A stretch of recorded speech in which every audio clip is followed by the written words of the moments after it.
Yourself? Yeah, good, thank you. So we are currently live on YouTube, TikTok, um, Kick, LinkedIn. Did I say LinkedIn already? I might have already said LinkedIn. So many different channels. So it's a pleasure that you could join us across all of those platforms, Karen. So thank you very much.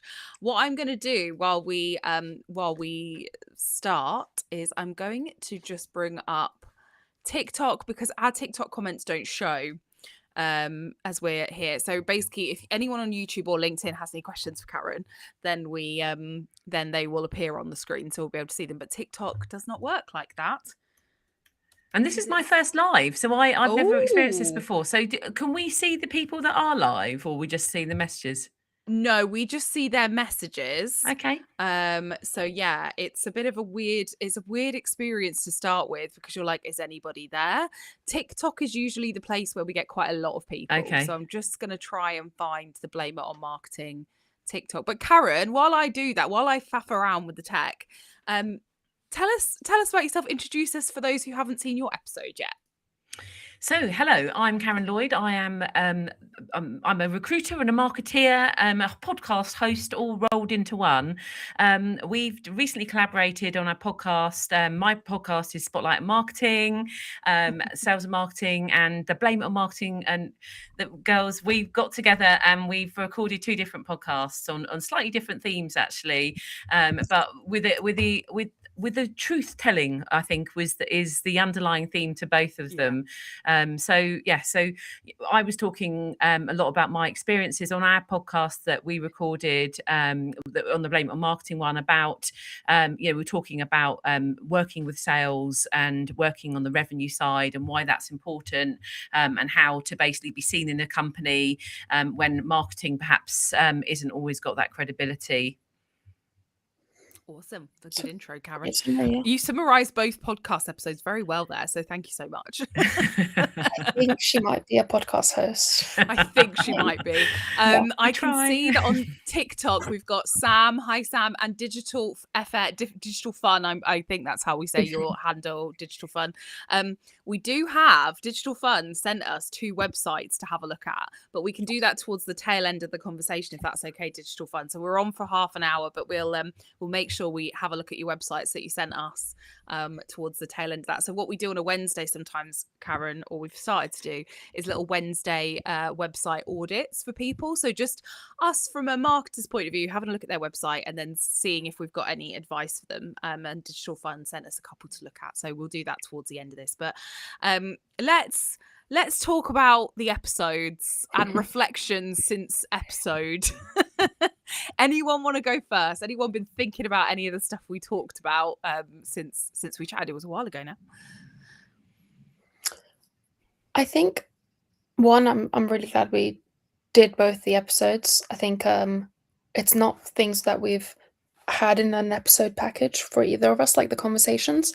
But I think from my episode, it's just like not my episode, our episode on Blame It Marketing. It was just so clear, like, you're a business leader, Karen, but you're also the marketer and you know exactly what you're trying to achieve. And it's shocking how often that then doesn't get passed down towards, like other layers of the company or the further marketing team. So it's just really re-solidified, like, for me, that we have to talk in business goals, because otherwise we're just off doing random acts of marketing and whatever the fuck, it is the flavor of the week, without that kind of like singular focus. And Emma's also done a TikTok recently about how it's also very shocking how many businesses don't have a strategy. And again, that just exasperates the marketing revenue problem. So yeah, that's my reflections without ending this on a question. So I guess I'm just going to ask what everyone else's reflections are to continue the conversation. And just to point out, when we talked about the business, in case someone hasn't listened to the episodes, I'm sure they have, but that when we're talking about me talking about other companies that I support. Yeah. So it's not my company that I'm having problem with marketing. It's the other companies that I work with as a recruiter that I have that experience with. So I haven't got a problem with marketing my company. No. Sorry, yeah. No. If anything, Ruta, I think Ruta teed it up nicely, Karen, which is that you get get both sides, because Yeah. you are a business owner and you are also a marketer and working with marketers, you know, from a recruitment point of view, is that, you know, you yourself get that in order to make it work, you have to have that business strategy. But you Completely. speak to, I mean, if you listen to the episode, you speak to people constantly who are like, I'm lost because I've got no direction of travel from upon high. Yeah. Yep. If there's any questions, but I spoke to someone today, to be fair, who basically works in a really big organization, and they're still frightened of the sales team, you know, and the sales team don't see the value of the work they're doing. And even though they're literally bringing prospects to an event to them to sit and speak to them, they're like, well, why should I bother going? You're like, wow. Oh, Anything or I've not? enter a whole other wormhole when it comes to sales, Karen. Like, yeah. We have got some people on TikTok, by the way, so they are here. It's just that really weird thing where we all have to feed the questions back to you because TikTok doesn't pull through. But hello, Sam. Hi, KP Newbury. Hi, everyone who's listening in. Please do ask Karen any questions that you've got about, you know, anything from a kind of like marketing recruitment point of view, but also like business leadership and strategy. Karen's here for all those questions. Sam, I'm sure you have some questions. Oh, yes. Sam, I will not divulge too much, but Sam, who is listening on TikTok, has a relentless issue with a founder that kind of goes rogue. And also there is no business strategy. So from a marketing performance point of view, it's very difficult to predict how anything's going to perform because there's no actual, I think I'm right in saying, Sam, like the sales team only just got sales targets like very recently. And they've been operating for years, this business. So it's a real toughie. It's right, Sam. It's I'm not trying to make it sound worse than it is. It is difficult. Sam said the podcast is still on my list, so this may have answered. But do we feel like roles in? Oh, she's pressed enter too soon. Oh, she's pressed enter. Oh, she's doing it. You can write the whole thing, babe. We'll wait for you. Yeah, we'll wait, Sam. There is a question incoming from Sam. Yeah. Any reflections for you, Ems, from listening back? I think it is just I just feel increasingly frustrated. Like when I mean, that's just a general statement about you in general. General, yeah. I think I'm probably definitely going to give myself some sort of stomach ulcer at some point.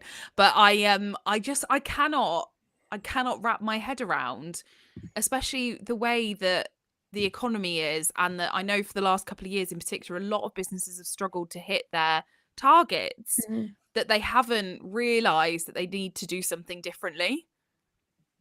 Like if you were just hoping on a wing and a prayer you were going to hit your target, and then for the last couple of years it's been really bad, like does that not indicate to you something needs to change? Okay, Sam's question is in. Do we feel like there are a lot more marketers looking for roles than there are roles available? Do you want the truth? Oh, well, we know the truth. The truth is, unfortunately, there are an awful lot more marketers looking for a job right now than there are jobs available. It depends on the level of the jobs, actually. So I'm currently hiring in events marketing, and events marketing, I'm also looking for very specific skills in it. So I'm finding that most of the people are on 2 or 3 months notice. Whereas, and they haven't been made redundant and they're not available in the marketplace. Whereas in product marketing, most of the people that are in product marketing for a job I'm hiring for, they are, and the salary is different as well. So the events one's around 60k mark, the events events is about 60k, and the product one's around sort of 70 to 80. And that one, there are lots of people available for that, and we've got a very rich choice of people for that job. Which I find borderline offensive that the salaries for events marketing are so much lower. Because I've done both jobs. I have done both jobs, and I tell you, I have never more stressful and harder. I have never worked harder than as an events marketer. Like that is hardcore.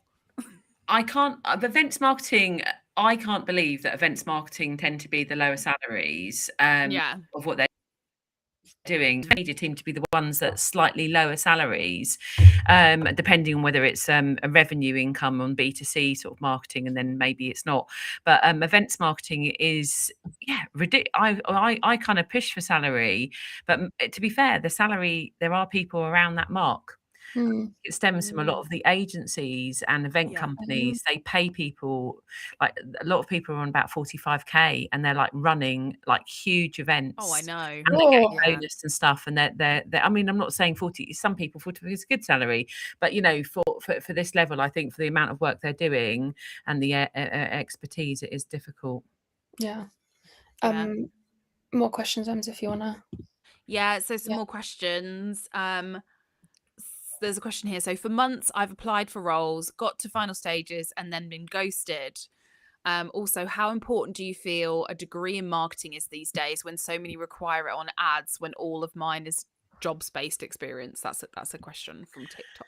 Okay, so I'll answer the graduate one. So firstly, I never, unless there's one company that once that said to me, not only do we want a degree, we want to know their A levels, and we want to know did they get, and it was insane. And I basically it was ridiculous. But I personally, when I'm screening, I never look at education. I look at experience and what they're doing right now. And if that person's got that job and they've got relevant experience in that job, as far as I'm concerned, they've got that job and they're doing it, and it's not a problem. Sometimes companies might say, you know, if we would look at a product marketing person, for example, but we only consider them to be, we consider someone who doesn't have the title product marketing, but if they're in the product marketing alliance and we know they're working to product marketing principles. So sometimes it's useful to have that affiliation if you've got a job title and you're actually doing a different job. But most of the times qualifications don't, you know, I personally, they don't, but some companies might. And do you know when it really kicks in? It might kick in that you suddenly get in front of the CEO. So everyone likes you. You've got all the way through to the end. Then the CEO who hasn't seen, or a senior person hasn't actually seen the CV. And then they basically look and say, oh, who's this CV before I'm going to be interviewing them? And basically then they go, oh, they haven't got a degree. And that's when it might kick in. And that's when it's galling, because basically then you've been through a process. So if that is a problem, we usually get flagged that quite early in the process, and we would check. And obviously there's no point putting someone through all the pain of the interview with the hiring manager and everything else if that's going to happen at the end. Hilarious if like everyone loves it up until that point. It's like, what difference does it make? Yeah, exactly. I use like 3% of my degree in marketing. Like I do not have a relevant degree to my job. You have English, which is technically relevant. But I mean, I know, but still. It's the level of education, isn't it? In fact, in a way, it could be seen as being classist, really, because, you know, I mean, you know, it's absolutely classist. It's absolutely, I think that's the thing, especially when there are apprenticeships now, like, and there are marketing apprenticeships and internships and things like that. And I would be much more, personally, if it was me hiring, I'd be much more willing to accept people who've been doing those things than a degree. Because the degree is really like, it's like, okay, so okay, yes, you can show a level of commitment through a degree, but I could equally argue doing something in that time. So like, just what have you been doing between 18 and 21? Isn't that the question?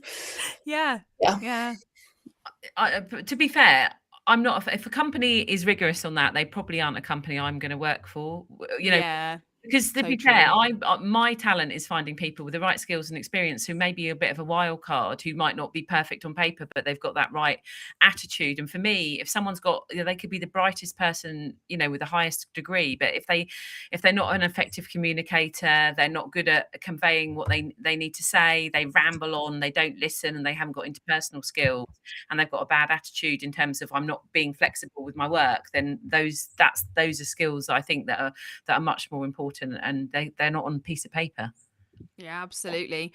Also, I think quite a lot of the time, depending on what the marketing job is, there are things that happen in marketing that no amount of studying is ever going to prepare you for.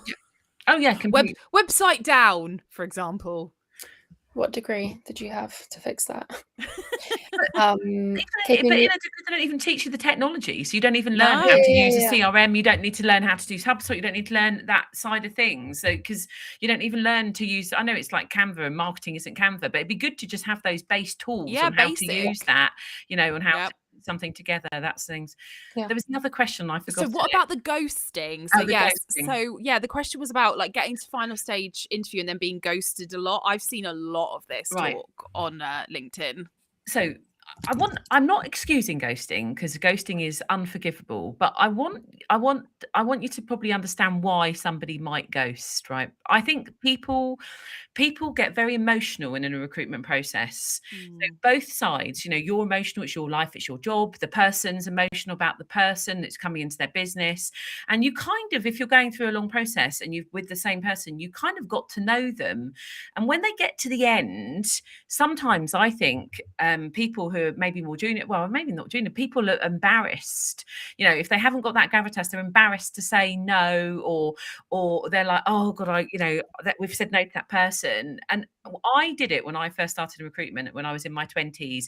I used to hate telling people they didn't get the job. And one day I had an epiphany and I was like, that's really rude. I mean, this was when you used to have to people phoning. Someone actually complained. She said, look, I've been for an interview. And I thought, actually, it's a really good point. And so now one of the things I always do is I will always reply to everything. I mean, there'll be something I've missed, and if someone chases me, I'm so sorry, but I would never ghost somebody. I might forget to reply to a message, but I would never ghost somebody. And I think it's that person's gravitas, and I think it says more about them than it does you if they're ghosting you. And I've actually heard some nice things, or the opposite of ghosting, recently, where there was one of the person I was working with. She said the actual CEO, or I think it was a CMO, contacted her and said, I'm really sorry you didn't get the job. Oh, Like you were the number Yeah. 2 person. Please don't think that you've done anything in this process, because I would love to have you in my team. So sometimes there are some people who've got some empathy and are reaching out. But I think those other people, it's more to do with their fear and empathy, and what they're doing. But also, be intrigued to see what you mean by ghosting, because if someone just doesn't reply to one message, have you followed up, after that and said, did you miss my message? Or did you just think they didn't reply to my one message and then consider that ghost? I know the specific example here. So basically what had happened with the person who's asked the question is that they had gone for a final stage interview. They were actually going on holiday, but they said, look, but the company who were interviewing them said, oh, I really want to meet with you in person. And so she said, oh yeah, okay, look, I am literally about to fly to the other side of the world, but if I can meet you on this day in London, like, does that work for you guys? And they came back and I think they said yes, that's fine.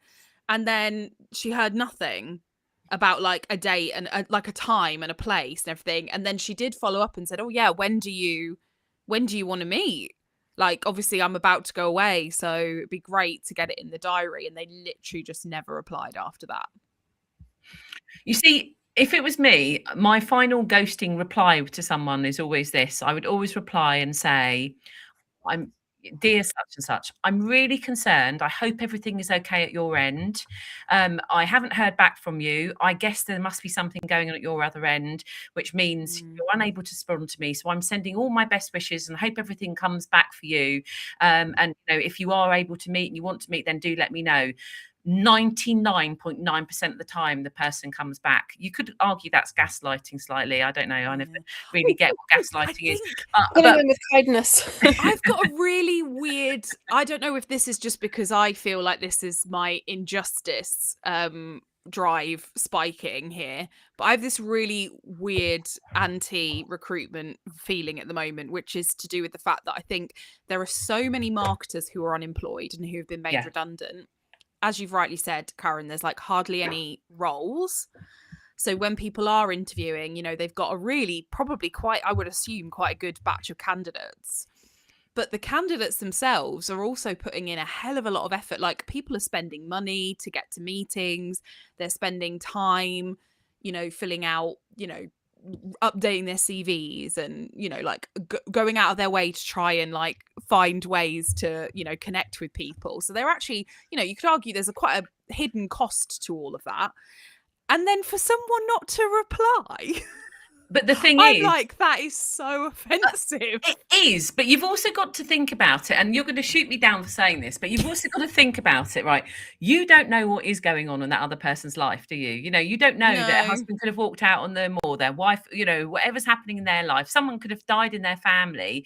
So they could have just been told. I've had someone chasing me once, and I was being told I was being pushed out of a company. I probably didn't reply at that point because I was in fight or freeze myself. I was like, I don't know. I don't even know my name, let alone reply to messages. So I always think give people the benefit of the doubt, and go back. And on the other side of the fence, we have had people ghosting us when they've come. I've even had people, you wouldn't believe this. We once had a person who was offered a job, said they would accept it, and basically did not ever speak to us again. And my colleague, so weird. And my colleague who was dealing with it, I said to her, I said, look, have you contacted them? And she showed me like the trail of messages and everything else. And I said, actually, I think you're getting to the point you're harassing them now. So you need to stop. But I couldn't believe that some people do that. So it does happen. We also get ghosted, and people just completely go to ground on us. At the moment, it's not happening that much because people are a bit more desperate. But on the other side of the fence, people do that. Yeah, I totally understand what you're saying, Karen, as well, which is that you really don't know unless you ask the question. I was going to say, no, freelancing and contracting is not any better. If anything, it's way worse, because what happened is someone will say the day you're supposed to start the freelance job, they just turn around and they say no, and you can have contracts. I've had this happen to me like several times over the last year. Actually, it's got way worse. Ghosting's also, or they just don't pay you. You do the work, they don't pay you, they disappear off I've still got one horror story, which is, I did 15 grand's worth of work and the money never emerged. So no, it's not great. AP Newbury was saying that she thought she got ghosted one time after a follow-up, but it turns out their hiring process was so slow that by the time they got back to her that she got the job, they were really annoyed that she accepted another job, but it's because they were so slow. They were so slow. I think that's the other thing, Karen, I'm interested in, because it feels like quite a lot of these recruitment processes are now like a lot more steps.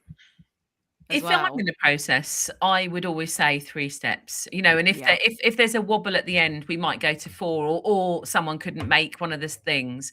But most of the companies, I would go for 3 steps to some degree. And I would do that. I can understand. And the trouble is also, as a recruiter, like, my goal is to make sure we've got the right person in the business for the right candidate. So it's a match for both sides. But the more people you have in that process, so if you have 7 processes, then you've got 7 different opinions, 7 different, I didn't really like the way they hang their mouth at that one. I think they were not very trustworthy. You are not going to get that feedback, but that's the sort of thing that I would maybe get as feedback, which you obviously can't always convey. And, to be fair, you won't want to know that because that's just someone's unconscious bias. And, you may have not got a job because of an unconscious bias, and that's really, really hard to rectify, and probably not to be paranoid about. But I think that ultimately the processes are sometimes longer, but I think it's to do with people's indecision, and also boringly saying, it is a holiday season, so one of the people that you might not be able to meet isn't there on that day, and that sort of thing. That's definitely making things slower. I think one of the other things I was actually thinking about from a freelancer fractional side is I've recently had a few people try and treat that process like a recruitment process, and I just instantly go to, well, I'm not probably going to work with you because I'm fractional. But the fractional, I expect to pitch for the work, share, like, basically it's a business to business transaction. In my mind, it's less of a, you're not hiring me for the long term, you're hiring me because I'm an expert in the fractional sense of what I bring to the table. And I have had a few people recently try and treat that like a recruitment process, and I've just instantly been like, I pitch for the work, and if you don't like the pitch, then we don't work together. That's how this works. And I've probably lost out on a couple of clients as a result. But I sort of feel like we need to maintain that boundary a little bit. I don't think you've lost a client, so I think you've dodged a bullet. Thanks, Um, Karen. No, I do, because I have it at the same time. If I'm sometimes I take a job on which I think I don't really trust this person. I think they're going to muck the candidates around. I don't know how genuine they are, and I'll ask questions at the front, because these are all important things for me, because I don't want people to go through a process and be mucked around. And also we are incentivized to get people over the line, but it's also a human side. And if I feel they're going to muck around or they don't know what they're doing, I equally, whenever I've made that mistake and gone, okay, I'm just going to run with this, it always comes back and bites me. I have it in the pit of my stomach. I'm never going to get paid from this. And generally, I'm right. Yeah, I can tell. I think, Ruta, you probably feel the same way that I do, that we've done this long enough now to know when there's going to be a problem. In the early days, made some mistakes, obviously. That's one thing that also you don't get the benefit of if you are full-time and interviewing. You just don't do enough of this process to suss out, whoever you're interviewing with and whether it's going to be worth your while or not, if they're going to end up ghosting you. So yeah, you do get better at it.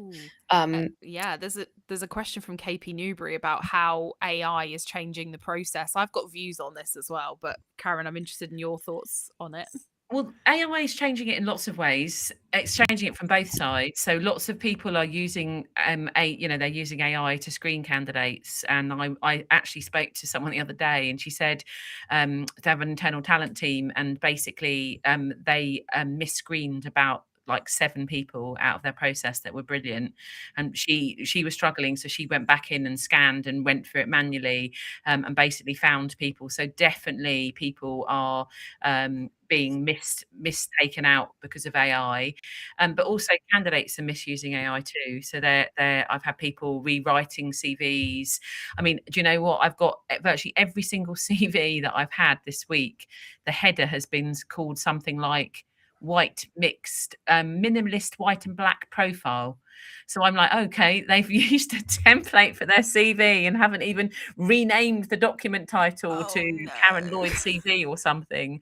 So also that also shows, that people are misusing and sometimes not, particularly doing a very good job with AI. Because I find that very difficult, because I think it's like now, I don't know, Ruta, maybe I'm being an asshole again, but I feel like I'm always worried that that's I have to ask Ruta if I am or not. Because I think if it was me and let's say I'd been out of work, because there are people that Ruta and I speak to regularly who've been out of work for like 6 months. So the struggle is now really real. So you're applying for hundreds of jobs. You're not necessarily getting interviews. There's a lot of things in play, I think, for some people. But, like 6 months out of work is just not feasible for a lot of people. But you still want to work in your field, and you're applying for hundreds of jobs. The only way to really keep up with that is to use AI to, tailor your CV. And I have to say that I think if I was in that position, I would do that.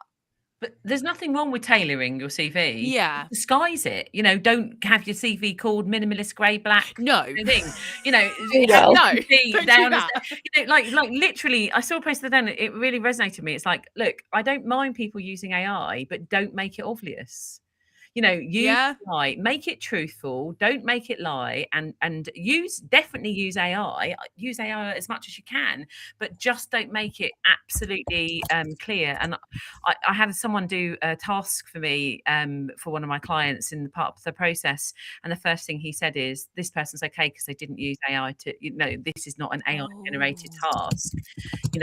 Whereas one of the people we screened on it, we asked them to do a mini task because they were quite junior, and theirs was completely AI. They didn't. You could tell they hadn't understood I asked them because I didn't think they understood. So I said, could you just go away? It's a writing job and write a paragraph about what you think this means to see your writing style and understand it. And you could see they'd probably just gone onto Gemini and gone, what does this mean? And then pasted it into an email. Guess what? We didn't represent them to put them forward. Yeah. I see that. I completely understand. It's difficult as well with the tasks, because I imagine if you're interviewing and you're getting interviews and you're sort of maybe getting to the second or third stage, so you're having to do quite a lot of those tasks, but you're out of work. It gets really difficult. Because like now, if I had an in-house job, or even as a fractional, some of these things I would be using AI to produce. So it's like, I find this all very muddy at the minute. No, but people are openly saying we're happy for you to use AI. Oh, they do But it's say it in the process. You can Okay, use that's good. AI, but you need to have also used your human side. So Well, you of course, yeah. don't just go and spit, Yeah. a presentation and then take the first take and then go here's my Mm. presentation. But you could easily like use it as a sparring partner, like we've talked, use it as a Yeah. sparring partner, question it, maybe go back and say, have I got the tone right on this? How does this come across? Can you check of any grammar mistakes? Have you got a framework I could use to build this out?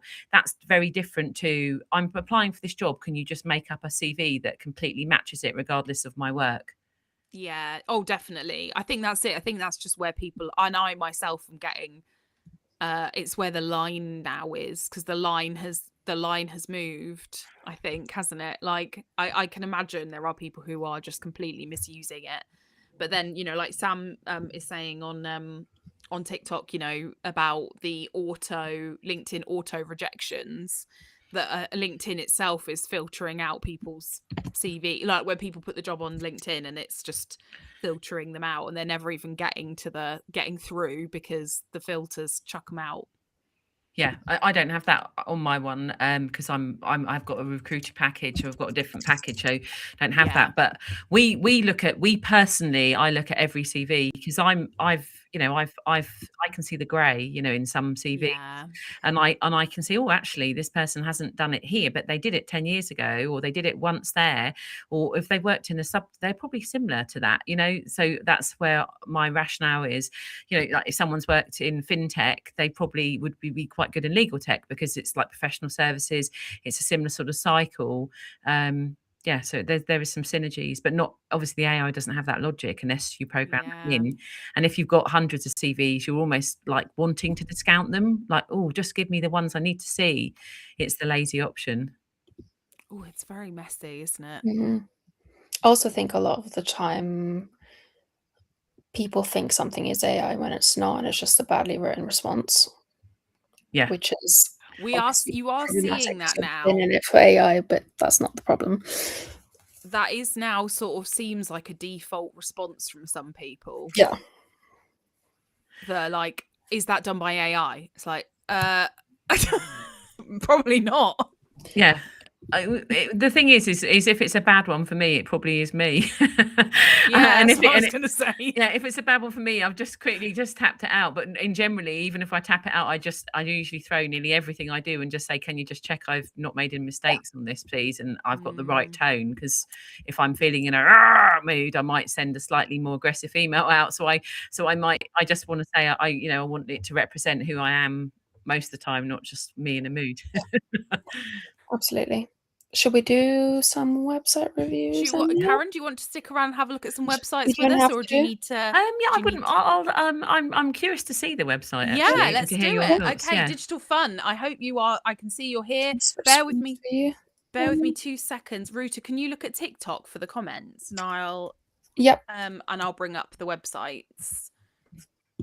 Bear with me 1 second, everyone. They are in a. Digital FN says we can call him Jamil if we want. Oh, Jamil, sorry. Yeah, we can call you that. I mean, I know you. I just didn't want to out your websites, unless you wanted me to. This could technically be marketing. Yeah. Yeah. Right. Okie doke, Jamil. I'm going to share my screen. We'll look at your Creature Courage website first. I know who this person. Yeah. Okay. Oh yeah, Jamil says Karen will know it's me. Yeah, I did know it was you, Jamil. I did. I was like, I know this. Oh, it's really exciting. Sorry, guys, I'm trying to find the best layout. That's all right. Oh, there we go. I'm gonna have to deal with this. I'm instantly like. I'm intrigued. I'm instantly like, this is good. Animal phobia specialist. Yeah. Oh. I'm actually really proud of Jamil, because he came to me originally with this pitch for the client. He's freelance. Am I allowed to say or not? Jamil, tell us. What are we allowed to say? On TikTok. and I've seen him on this journey, and I know the passion and effort he's put into this, and I know. Yeah, we've spoken about it. So I just want to say how proud I am of you, Jamil. So well done. So are these websites that, Jamil, you've done for clients now? These are like freelance projects for Yes. clients. Cool. Jamil says, "Say whatever, I don't mind."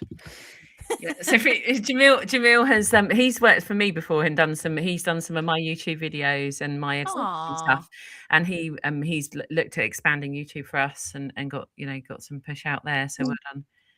I have to say, I think that this is really to the point.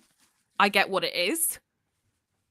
I'm not sitting here thinking, what the hell have I clicked on? Which I think is half the battle with any website. I was wondering if the header should have an animal in it, but then I was wondering who's coming on the website, and maybe that'll give them a phobia trigger. Freak them So out. maybe that's not a good thing. That looks good. About corporate workshops. Yep. Actually, sorry. One thing I would say is, because you've got Creature Courage as your, I presume that might be your H1. Mhm. I actually would put in your H1 this stuff. Yeah. So I would ditch the Creature Courage bit and then just have this stuff, because you've got the company name up in the top anyway. So I think you're good. But I mean, some good logos, some good SEO as well. UK's the phobia specialist. Awesome. Corporate. Do you know Jamil, like what thing they want to sell the most of, or like is it just a bit of everything? Because I wonder if, like, there's lots of options here, if there's a specialization or a specific thing they want to do. I was going to say, especially because you got your spider phobia. Yeah. Videos. Maybe move all these logos up because these are really good logos you've got here, and I would get these as high up as possible. Keep calm and love spiders. Jamil says Tango Homes isn't as impressive, but I do like the Creature Courage a lot more. The logos have links too. I actually do have access to the client. I don't have access to the client anymore, so I'm unable to make the changes. Let's have a look at Tango Homes. KP Newbury says a stylized paw print might do the same work as the animal photo in the header without the triggering. That's a great idea. Absolutely. Yeah. Very good. Tango Homes. Oh, nice. This looks like real estate, doesn't it? Like, yeah, the color scheme and nice. Again, I just think because in your hero you've got Tango Homes Limited, you just don't necessarily need that. I think you can just have like whatever the thing is they do in the top. Yeah, you want to use that space well, because sometimes that's the only thing people see is the header before they click off. Nice. I think red on black is a bit harsh for the old eyes. Makes me it makes me feel like I might be in trouble, which you might be if it's your landlord. I mean, landlord problems into solutions, so maybe that is correct. Yes. Yeah. What does the find out more do? It's for landlords. Nice. I assume you have a split audience on this, because you've got rooms to rent, and then you've also got the landlord side. So again, highly depends on what you want to focus on here, because if you're not suspecting anyone to come through on the website for actual rentals and they'll find it on Rightmove or whatever, you might just want to optimize this for the landlord side, because right now obviously you're trying to do both, which is hard to do. And if you are trying to do both, I think what I've learned from all of our big conversion meetups, Ruta, is that if you have like a dual CTAs in the top that then split the website off into your two audience group, like for landlords, for renters, or whatever it might be, do that as soon as you possibly can. Add some CTAs into that hero up here. And what's the primary CTA amount on the nav? Contact us. So I'm guessing that's for landlord. Yeah, for landlords. Oh, and tenants. Yeah, I think that needs splitting. Like that's Again, I don't know if you're just getting briefs of people, be like, this is the website I want, go for it. But, I bet you. This is how I would advise you to have that chat if you've not had it. any money, if you've got this on here, maintenance issues, that is probably the number one fill out of that form. Yeah. So you Something's might want a broken. separate form for that. Yeah.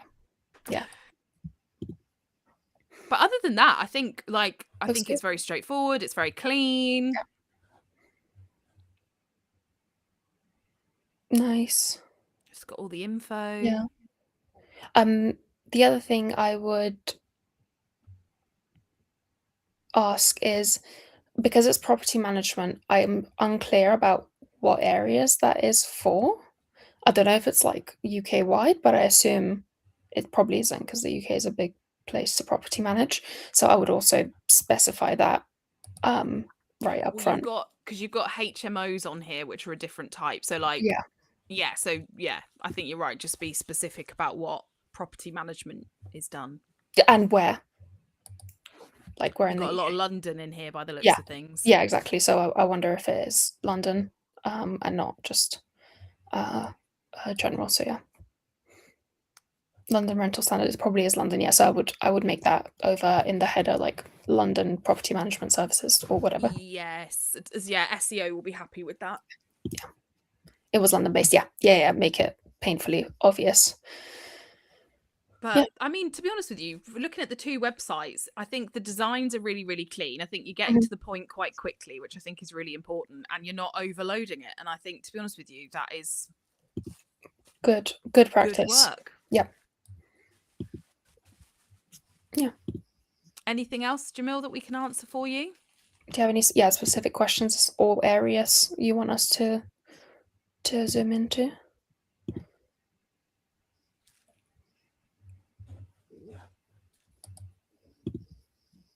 Love a little website review. Mm. I'm actually in the middle of building website pages, so this is a nice break from building them. Looking at them objectively. Or subjectively, should I say. So it's always, even your own website, when you've done it yourself, you look at, sometimes I've gone to find something on my website and gone, oh, I can't find it, and I know that's there. Yeah. Yeah. I guess I'd be happy for you to look more into Creature Courage, but the IG pages with the animals, but it has a warning saying, okay, that hasn't, we could look more into that, to be honest. Fair, yeah. I wonder, it's so difficult, right? Because you're like treating phobias, so you want to show the thing that you do, but like you don't want to trigger people. What a juxtaposition. What maybe difficult scenario. Maybe you have to use like toys of the thing, so like it's obviously a toy, a cute toy of a spider, but like it's still a spider. But also, like, it really depends, doesn't it? I think for phobias with different people, like Yeah, people can't even look at a representation of the thing, whereas other people could look at a photo and be fine. Yeah. As long as they don't see it in real life. I definitely have a spider phobia, but it's a size and proximity kind of thing. Like if it's big enough and close enough to me, then sure. But otherwise, yeah. So it's like the whole spectrum of scared of spiders to like full breakdown phobia. Yeah.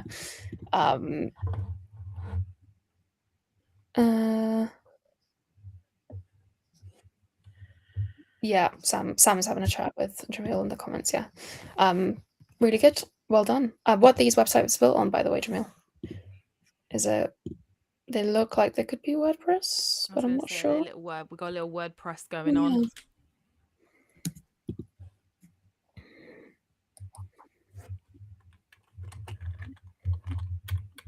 Yeah. Is there much content, by the way, on this Creature Courage website about phobias? Because I wonder if that's something they could go after in terms of SEO. Nice. Okay. Yeah, there's definitely. I mean, they look like they're building it up. So nice. Yeah. Good work. I love all the pictures. Yeah. Tango Homes was Wix and Creature Courage was WordPress and Divi. Yeah, cool. Yeah, they do have a lot of blogs. Yeah, I bet they do well on SEO because of it. Yeah. Thanks for sharing, Jamil. Katie P. Newbury, see you later. Thank you for popping by. Yeah, shall we wrap up? Yeah, we're here. Yeah. We're here for more websites. If anyone ever wants a Wednesday website audit. Yep. We're here. Thank you, Karen, for joining us. If you haven't checked Thank you for having me. Episode, please do. Yes. Both on It's- Spotlight Marketing and on Blame It Marketing. Is it Spotlight Marketing? I'm now having Yes, it is Spotlight Marketing. Yeah, Spotlight. it is. It's going to be branded maybe to Spotlight on sales and marketing, but at the moment it is Spotlight Marketing. Yeah, Cool. Spotlight on B2B marketing. Yes, that's Give right. it full title. I know, because I made TikTok videos about you, Karen. Hope And that we're doesn't make you feel using the weird. TikTok videos. Yeah, no, I had to. Oh, yeah. Thank you for doing that. I love it. But thanks everybody, and yeah, we'll see you tomorrow.